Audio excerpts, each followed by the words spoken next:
Assalamualaikum warahmatullahi wabarakatuh. Salam sejahtera bagi kita semua. Salam Om Swastiastu, Namo Buddhaya, salam kebajikan.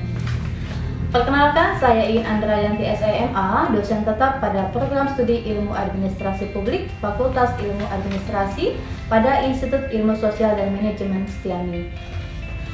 Dengan penuh rasa tanggung jawab dan komitmen saya terhadap pengembangan pendidikan tinggi di Indonesia, izinkan saya menyampaikan pernyataan diri dosen dalam unjuk kerja Tridharma Perguruan Tinggi atau PDD UKT-PT pada bidang pengajaran.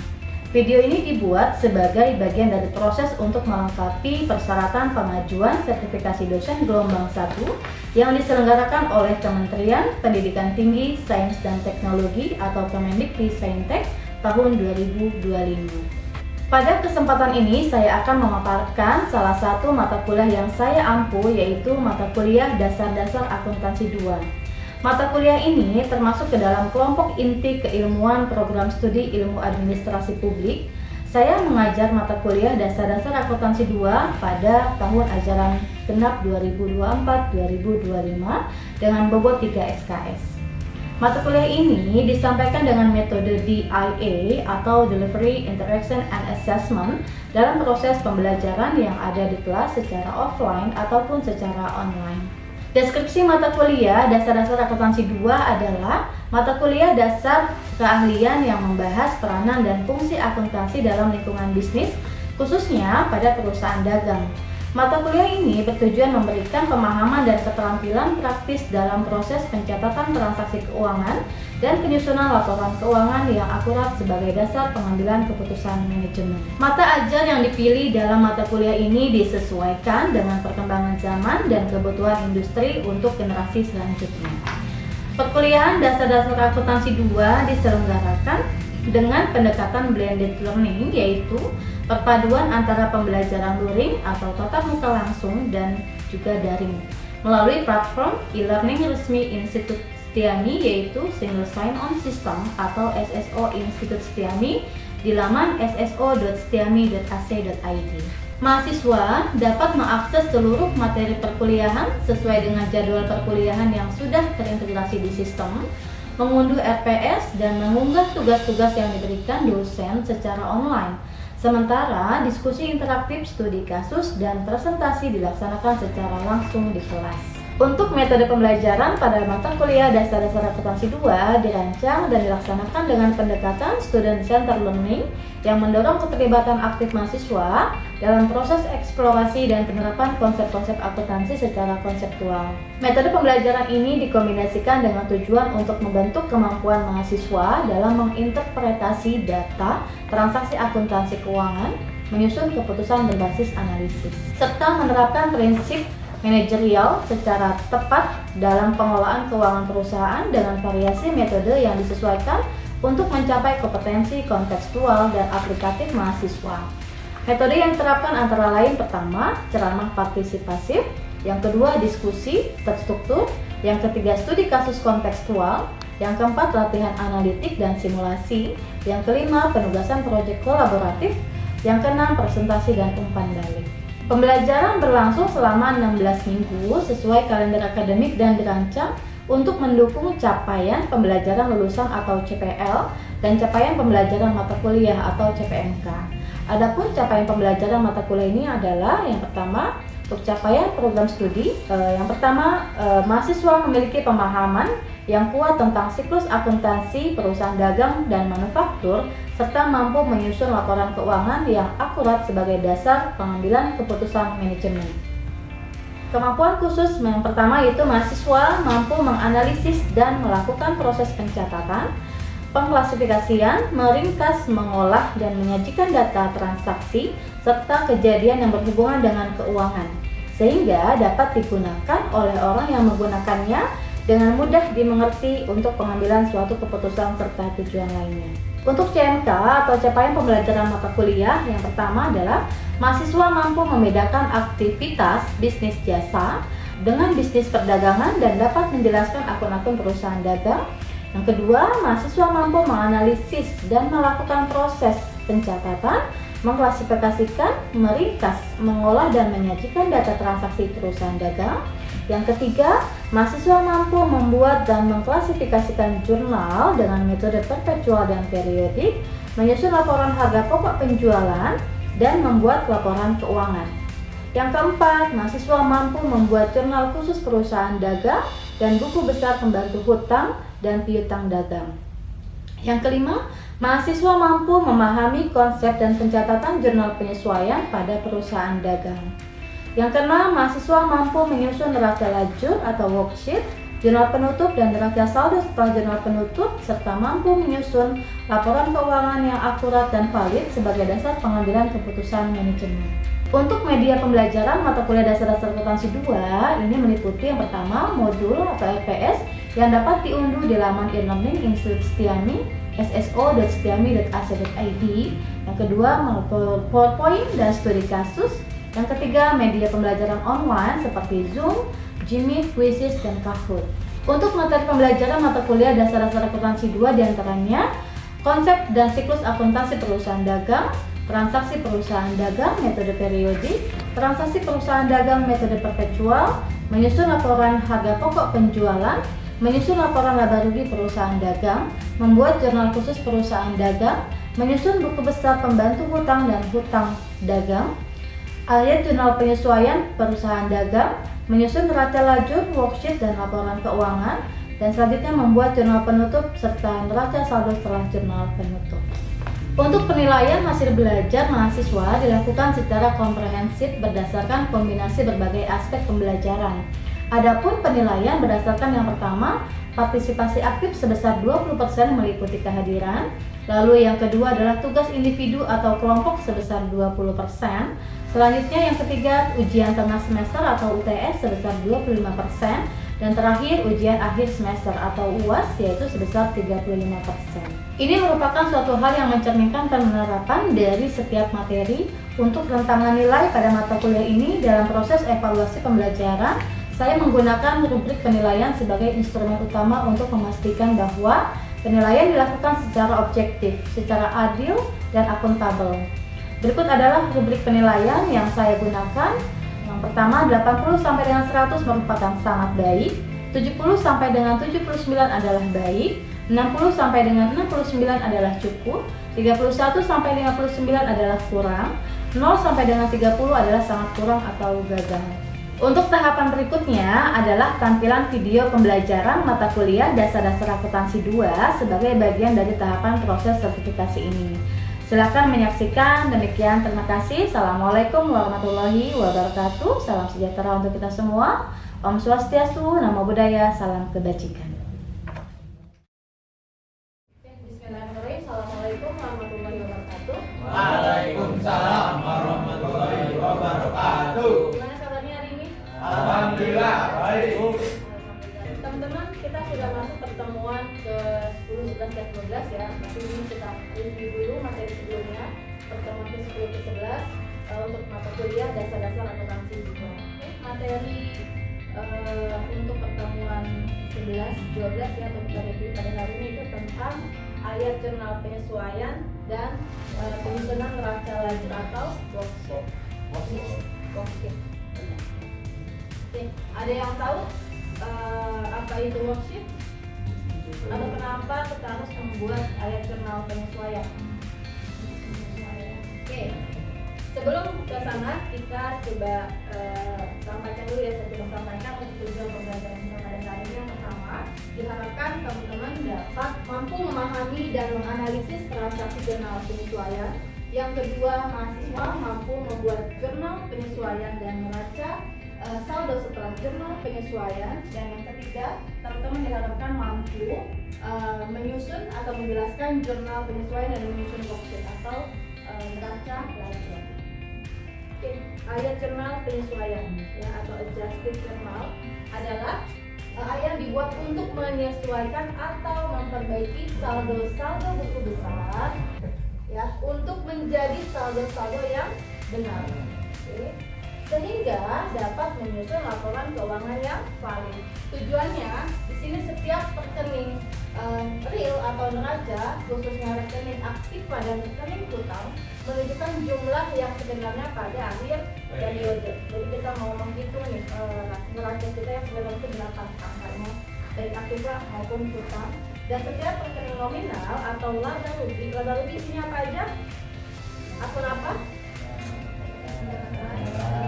Dan beban. Jadi hanya dua ya. Akun nominal itu hanya dua, yaitu akun pendapatan dan beban. Oke. Khususnya di sini akun pendapatan dan biaya atau beban menunjukkan pendapatan dan biaya yang seharusnya diakui dalam masa periode atau dalam periode tertentu. Oke, saya kembali ke basis pencatatan jurnal penyesuaian. Yang pertama berbasis akun ikhtisar laba rugi atau menggunakan akun ikhtisar laba rugi untuk mencatat jurnal penyesuaian terhadap akun persediaan barang dagang. Sedangkan yang kedua berbasis akun harga pokok penjualan atau HPP, ya. Menggunakan akun HPP untuk mencatat jurnal penyesuaian terhadap akun persediaan barang dagang dan akun-akun nominal yang terkait dengan pembelian barang dagang. Jadi sebelum kita masuk ke perhitungannya, kita harus paham dulu ya kenapa kita menyusun ayat jurnal penyesuaian dan neraca lanjut atau worksheet. Oke, sekarang kita bahas cash basis. Jadi biar teman-teman tahu nanti pada saat mau jurnal atau penyesuaian menyesuaikan AJP ya, nanti biar tahu dulu ini kita pencatatan berdasarkan apa, cash basis atau accrual basis. Sekarang kita bahas dulu untuk cash basis. Di sini dalam metode cash basis pendapatan diakui, dan ya, pendapatan diakui ketika cash diterima. Logika ya, kalau akuntansi logika kita harus bermain. Jadi ketika pendapatan diakui, pendapatan itu diakui ketika cash diterima. Jadi ketika kita benar-benar menerima cash dari customer, ya. Sedangkan beban diakui pada saat cash dibayarkan. Jadi kalau tidak ada transaksi yang kedua ini, itu bukan cash basis. Artinya perusahaan mencatat beban di dalam transaksi journal entry atau jurnal umum ketika kas dikeluarkan atau dibayarkan, dan pendapatan dicatat ketika cash diterima. Teman kalau memang sudah bekerja di perusahaan dan berkelanjutan harus tahu prinsip perusahaan tersebut mengambil prinsip keuangan apa, cash basis atau accrual basis. Karena itu berpengaruh pada pencatatan jurnal umum. Karena untuk akuntansi yang paling pertama adalah jurnal umum. Tapi kita yang pertama kita menggunakan cash basis atau accrual basis. Oke, di sini dalam metode cash basis beban tidak diakui sampai uang dibayarkan, ya. Oke, beban tidak diakui sampai uang dibayarkan. Sedangkan beban terjadi pada saat itu pada bulan itu juga ya. Demikian juga dengan pendapatan. Jadi pendapatan tidak diakui sampai dengan uang diterima. Pokoknya adalah kalau pendapatannya diakui ketika cash benar-benar diterima, pengeluaran diakui ketika cash benar-benar dibayarkan. Oke, di sini cash basis juga mendasarkan konsepnya ada dua pilar. Yang pertama pengakuan pendapatan. Jadi pada saat pengakuan pendapatan pada cash basis, pada saat perusahaan menerima pembayaran secara kas, tadi ya kita bahas. Dan pengakuan beban, di sini saat pengakuan beban dilakukan pada saat sudah dilakukan pembayaran secara kas. Oke, yang kedua tadi cash basis, yang kedua sekarang accrual basis. Accrual basis bedanya dalam akuntansi berbasis accrual, pendapatan diakui ketika penjualan terjadi, meskipun secara realitanya dia belum menerima uang cash atau uang tunai. Tapi ketika sudah ada penjualan, transaksi penjualan, maka langsung diakui. Yaitu bedanya accrual basis. Dan pengeluaran atau belanja diakui ketika barang atau jasa telah diterima, meskipun secara transaksi kita belum mengeluarkan uang tunainya. Itu bedanya cash basis dengan accrual basis. Jadi dengan kata lain, basis accrual mengakui transaksi pada saat terjadi, sedangkan dalam basis kas pendapatan diakui ketika kas atau uang telah diterima. Itu dengan pengeluaran. Oke, sekarang kita masuk ke, karena ini materinya adalah materi ayat jurnal penyesuaian dan penyusunan worksheet ya. Jadi kita harus tahu nih sebenarnya apa saja sih yang perlu kita sesuaikan, atau akun apa saja yang perlu kita sesuaikan. Yang pertama ada cost differ. Yang pertama yaitu biaya-biaya dibayar di muka. Kalau ada akun tahun di dalam jurnal keuangan dan jurnal umum ya, ada biaya-biaya dibayar di muka atau prepaid expense, itu wajib dilakukan oleh jurnal penyesuaian. Oke. Yang kedua, pendapatan diterima di muka atau unearned revenue atau pendapatan diterima di muka itu juga adalah salah satu akun yang harus kita lakukan jurnal penyesuaian. Yang kedua, cost occurrence, yaitu biaya-biaya yang masih harus dibayar. Oke, biaya-biaya yang masih harus dibayar atau occurrence expense. Yang kedua, pendapatan yang masih harus diterima, ya, atau occurrence revenue. Yang ketiga, penyusutan aktiva tetap. Ya. Sekarang kita masuk nih. Tadi yang pertama beban dibayar di muka atau biaya-biaya dibayar di muka. Contoh ya, beban dibayar di muka adalah transaksi yang pada saat terjadinya dikelompokkan sebagai harta. Oke, tetapi akan menjadi beban. Oke, akan menjadi beban di kemudian hari. Ya.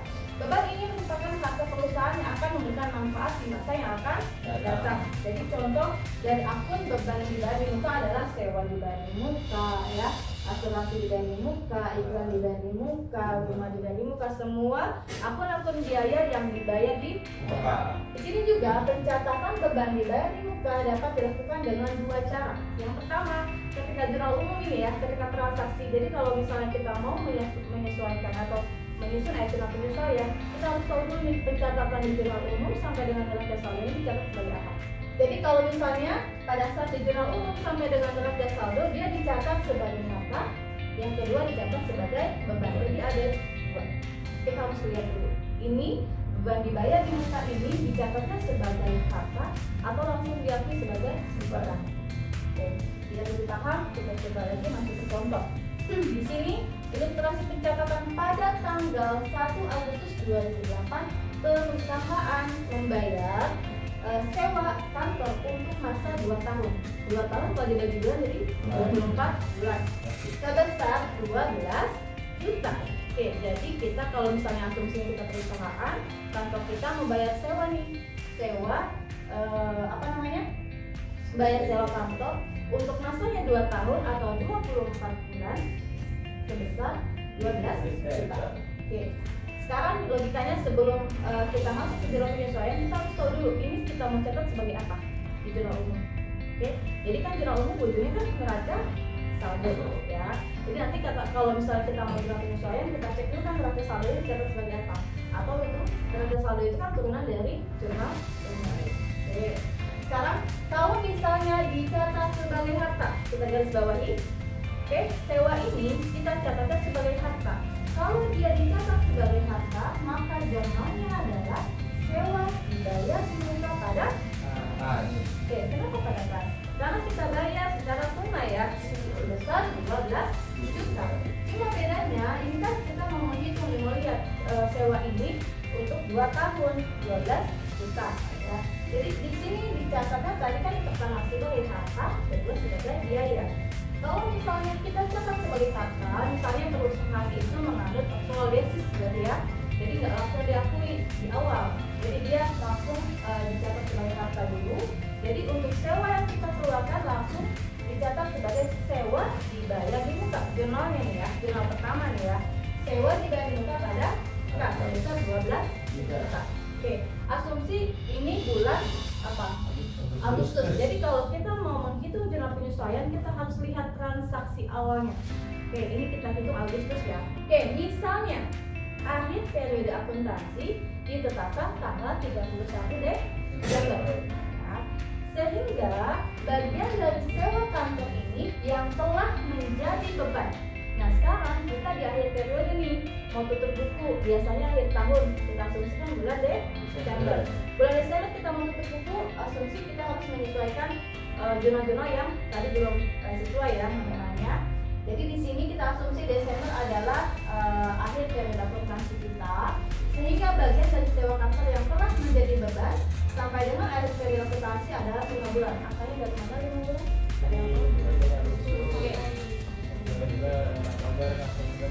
Oke, kenapa mulainya dari Agustus?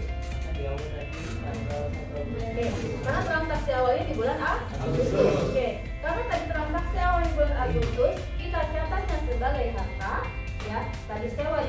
terdaftar pada kas, maka akhir periode kita harus lakukan jurnal penyesuaian.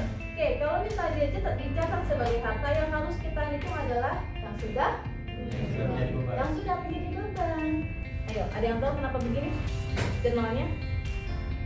Tadi gini, untuk gampangnya nih ya, saya kasih triknya. Kalau gampangnya tadi ketika kita jurnal umum, beban sewa di bayar di muka ini ada di debit atau kredit? Debit ya, karena kan kita tadi bayarnya sewa di bayar di muka pada kas. Oke, ketika dia jurnal penyesuaiannya pasti akan berubah posisi. Tinggal kita cari nih, debitnya apa? Debitnya karena kita menghitung biaya atau yang beban yang sudah menjadi beban, maka beban sewa pada sewa di bayar di muka. Itu untuk jurnal penyesuaian. Oke, paham? Bismillahirrahmanirrahim. Assalamualaikum warahmatullahi wabarakatuh. Teman-teman, kita masih di mata kuliah dasar-dasar akuntansi 2 ya, pertemuan ke-13. Pada sesi ini yang akan kita bahas adalah materinya tentang ayat jurnal penutup atau closing journal entry ya. Kemarin kita sudah bahas tentang ayat jurnal penyesuaian sampai dengan worksheet ya, penyusunan worksheet laporan keuangan. Nah, sekarang kita coba buat ayat jurnal penutup. Tujuan pembelajaran kita pada hari ini yang pertama, teman-teman diharapkan dapat memahami dan menjelaskan pengertian ayat jurnal penutup. Diharapkan mahasiswa dapat memahami dan menjelaskan tujuan dan fungsi jurnal penutup. Mahasiswa dapat membuat jurnal penutup.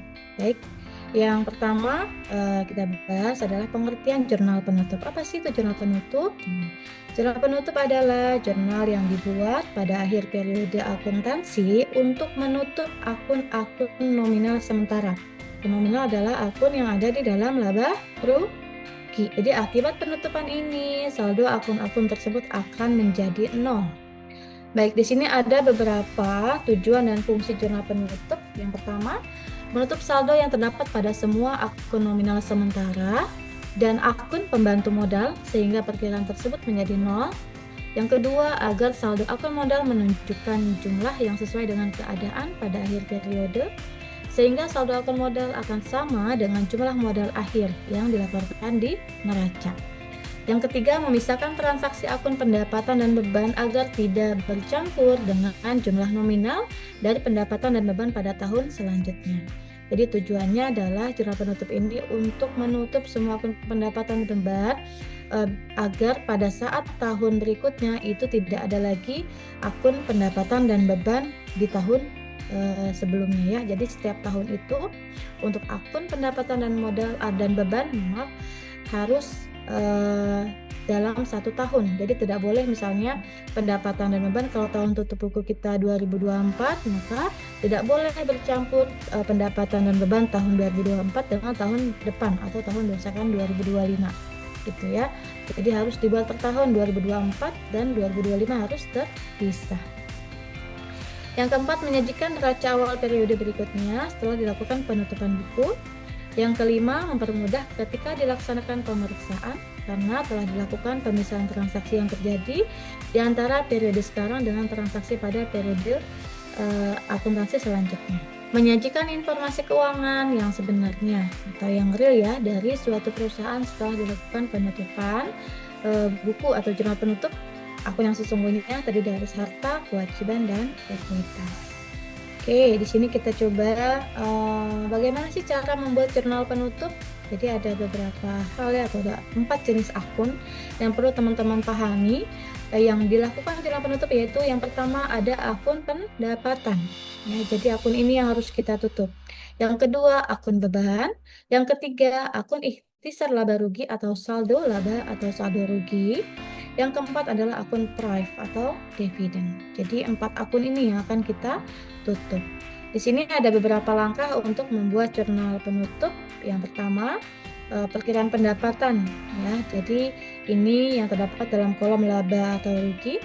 Kita debit dan ikhtisar laba rugi dikreditkan dengan jumlah yang terdapat dalam perkiraan pendapatan.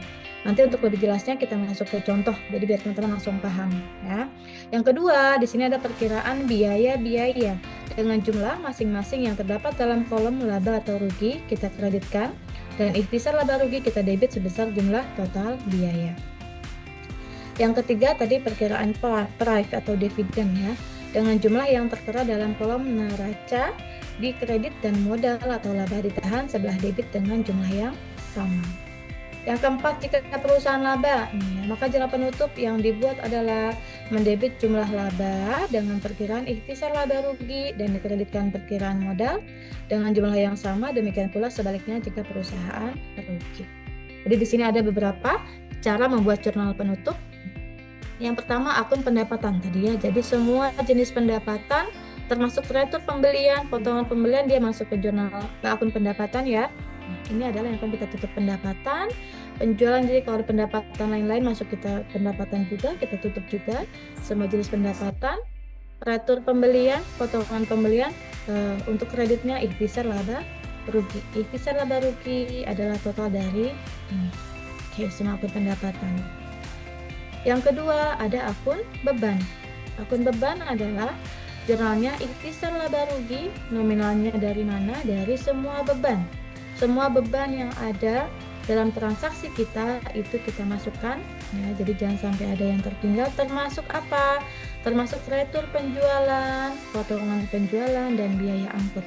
Oke, selanjutnya yang ketiga ada akun ikhtisar laba rugi atau saldo laba atau saldo rugi. Nah, jadi di sini kita coba bandingkan ya teman-teman.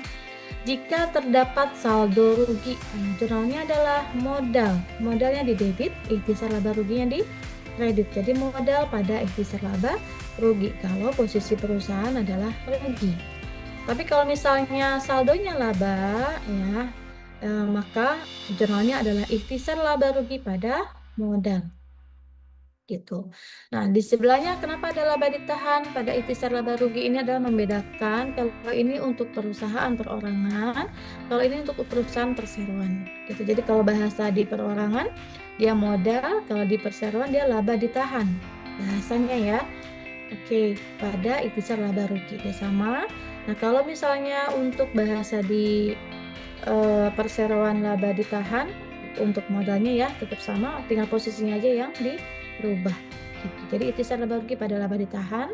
Untuk perseroan, kalau perorangan ikhtisar laba rugi pada modal. Oke, yang keempat akun prive atau dividen. Nah, jadi di sini ada modal pada prive untuk perusahaan perorangan. Tapi kalau misalnya dia perusahaan perseroan, nah di sini adalah laba ditahan ya. Tadi kan sama ya, bahasa modal adalah laba ditahan pada apa? Dividen. Prive itu bahasa di perseroannya adalah dividen. Jadi untuk penutupan akun prive atau dividen untuk perusahaan perseroan laba ditahan pada dividen, sedangkan untuk perusahaan perorangan modal pada prive. Ini adalah akun yang harus kita tutup. Jadi jangan sampai tidak tertutup ya, atau kita hanya melakukan penutupan pada 3 akun ya. Satunya misalkan tertinggal, tidak boleh. Oke, jadi di sini kita sudah menyusun worksheet laporan keuangan ya, jurnal penutup dan neraca saldo setelah jurnal penutup. Selanjutnya kita latihan menyusun laporan keuangan dan jurnal penutup. Ya, sampai di sini ada yang mau ditanyakan teman-teman? Kemarin kita belum ada tugas keempat ya. Jadi yang pertemuan kita pada hari ini kita cukupkan. Untuk yang latihan menyusun laporan keuangan dan jurnal penutup kita dibuat tugas ya, dan diupload di SSO. Oke, diupload di SSO paling lambat minggu depan. Jadi ini ada tugas keempat atau tugas terakhir teman-teman sebelum ujian akhir semester yang harus dikerjakan dan nanti diupload di SSO. Gitu. Oke, demikian teman-teman, sudah selesai pertemuan kita pada hari ini. Terima kasih atas supportnya. Semoga teman-teman nanti UASnya berjalan lancar, nilainya bagus semua. Jangan lupa kalau sudah masuk semester akhir harus dipersiapkan judul skripsinya apa biar teman-teman semuanya bisa lulus tepat waktu. Ya, demikian, salam sehat selalu. Saya akhiri. Assalamualaikum warahmatullahi wabarakatuh.